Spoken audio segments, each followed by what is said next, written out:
आज एक गुरुत्वपूर्ण प्रसंग रे एक खबरदाता सम्मेलन आह्वान करा जायछि।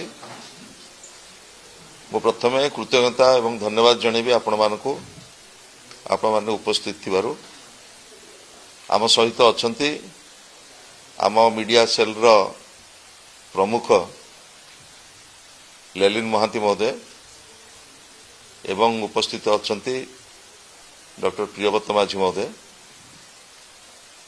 आज जो गुरुत्वपूर्ण प्रसंग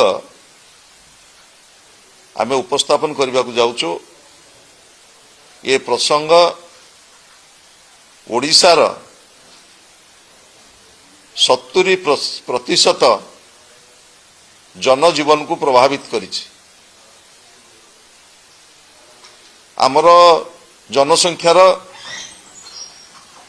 70% हेले चाषी